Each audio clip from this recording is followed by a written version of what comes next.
சுடித்தந்த சுடற்கொடியே சோகத்தை நிறுத்தி விடு. நாளை வரும் மாலை என்று நம்பிக்கை வளர்த்து விடு. நம்பிக்கை வளர்த்து விடு. நம் காதல் ஜோதி கலையும் ஜோதி கலைமகள் மகளே வாவா.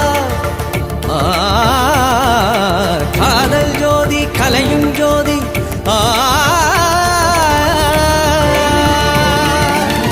ஜோதி எப்படி ஜோதியை எரிக்கும்